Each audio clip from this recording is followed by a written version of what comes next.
طلع البدر علينا من ثنيات الوداع وجب الشكر علينا ما دعا لله داع আসসালামু আলাইকুম রহমতুল্লাহি ওবারাকাতুহু।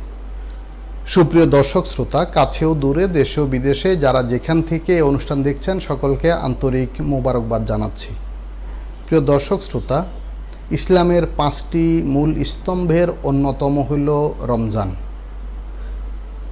এই রমজানে নারী পুরুষ নির্বিশেষে সকলের জন্য রোজা পালন করা ফরজ। রসুল আকরাম সাল্লাল্লাহু আলাইহি ওয়াসাল্লাম বিশেষত নারীদের বিষয়ে হাদিস শরীফে উল্লেখ করেছেন, আল মারআতু ইজা সাল্লাত খামসাহা ওয়া সামাত শাহরাহা ওয়া আহসানাত ফারজাহা ওয়া আতাত বালাহা ফাবিআইয়ি বাবি মিনাল জান্নাতি শাআত দাখালাত। অর্থাৎ নারীগণ যদি 4টি কাজ করেন তবে তারা জান্নাতের যে কোনো দরজা দিয়ে ইচ্ছা প্রবেশ করতে পারবেন। প্রথম কাজটি হলো তারা 5 ওয়াক্ত সালাত আদায় করবেন। দ্বিতীয় কাজটি হলো তারা রমজান মাসে সওম বা সিয়াম অর্থাৎ রোজা পালন করবেন। 3 নম্বর, তারা নিজের আত্মমর্যাদা, সম্মান, পবিত্রতা, চরিত্র রক্ষা করে চলবেন। চতুর্থ কাজটি হলো স্বামীর আনুগত্য বা অনুসরণ করবেন। প্রিয় দর্শক শ্রোতা, পবিত্র রমজান মাসে নারীদের জন্য রয়েছে বিশেষ কিছু মাসআলা মাসাইল। আজকে আমরা এই পর্বে সেই বিষয়গুলো আলোচনা করব। প্রিয় দর্শক শ্রোতা, নারীরা পুরুষদের মতোই রোজা পালন করবে, এতে কোনো পার্থক্য নেই। কিন্তু নারীরা যদি ওনারা এই মাসিক ঋতুস্রাব বা পিরিয়ড চলাকালীন রোজা রাখতে হবে না, এই সময় নামাজও পড়তে হয় না এবং সেই নামাজের কাজা আদায় করতে হয় না, কিন্তু রোজার কাজা আদায় করতে হয়।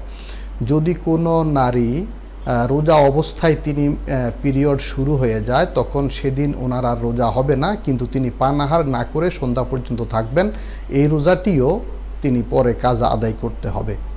আবার যদি কোনো ঋতুবতী নারী রমজান মাসে দিনের বেলায় ওনার ঋতুস্রাব বন্ধ হয়, তাহলে তিনি সেদিনও বাকি সময়টা পানাহার থেকে মুক্ত থাকবেন এবং সেই রোজাটিও কিন্তু ওনার পরে আবার আদায় করতে হবে। প্রিয় দর্শক শ্রোতা, অনেক নারী রয়েছেন যারা বিভিন্ন রকমের ঔষধ ব্যবহার করে পিরিয়ড বন্ধ রেখে রমজানে রোজা পালন করতে চান বা করেন। এই বিষয়ে ফকিগণ বলেছেন, যদি এতে শারীরিক বেশি কোনো ক্ষতির আশঙ্কা না থাকে, ডাক্তারের পরামর্শ নিয়ে এটি করা যেতে পারে। এতে রোজা আদায় হয়ে যাবে। যেহেতু রমজান মাসে সকলের সঙ্গে রোজা আদায় করা অনেক সহজ, রমজানের পরে একাকী রোজা আদায় করা অনেকের জন্য কঠিন হয়ে দাঁড়ায়। প্রিয় দর্শক শ্রোতা, প্রশ্ন হলো, নারীগণ ঋতুস্রাবকালীন সময় ওনারা কি ইফতার সাহারি করতে পারবেন? হ্যাঁ, ওনারা সকলের সঙ্গে ইফতার সাহারি করতে পারবেন এবং সারাদিন ইফতার সাহারি তৈরিতে তারা সহযোগিতা করতে পারবেন এবং তারা এই কারোর সামনে হয়তো দিনে রোজার বেলায় আহার করবেন না এবং ওনারা স্বাভাবিক চলাফেরা করবেন, রান্নাবান্না সহ সব কাজ করবেন। এমনকি ওনারা এই তরকারি লবণ দেখতে পারবেন, তরকারি চেখেও দেখতে পারবেন।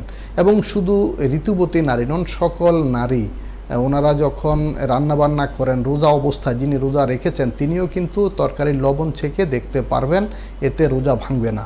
প্রয়োজনে শিশুদের ওনারা খাবার চিবিয়ে দিতে পারবেন, খাবার মুখে দাঁত দিয়ে কেটে টুকরো করেও দিতে পারবেন, এতেও রোজার ক্ষতি হবে না। এবং এই নারীগণ সাধারণত সন্তানকে দুধ পান করান, এই দুধ পান করালে রোজার ক্ষতি হবে কি না?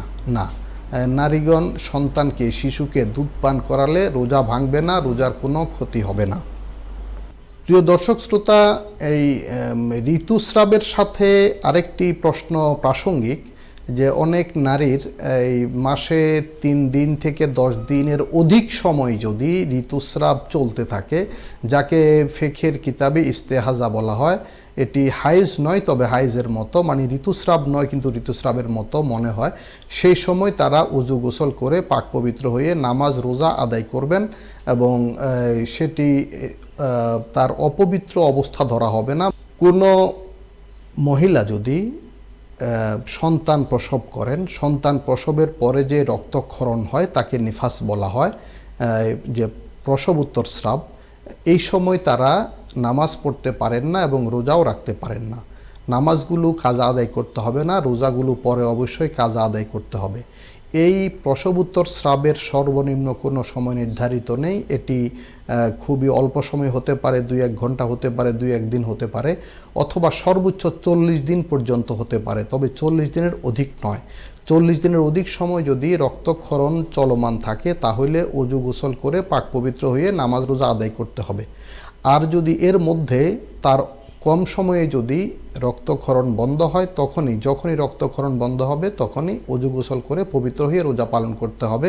সেটি রমজান মাসের মধ্যে তিনি যতগুলো রোজা সম্ভব এই পবিত্র হওয়ার পরে অবশ্যই আদায় করবেন। যে রোজাগুলো রাখতে পারেননি সেই রোজাগুলো পরে কাজা করবেন।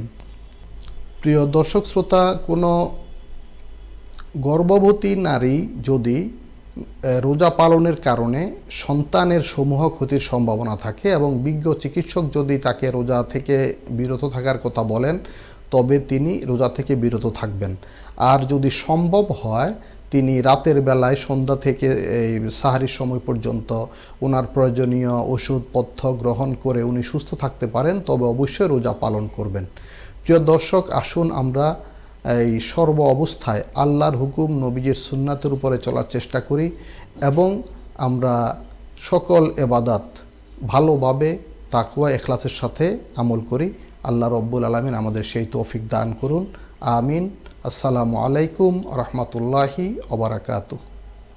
حسبي ربي جل الله ما في قلبي غير الله نور محمد صلى الله لا إله إلا الله.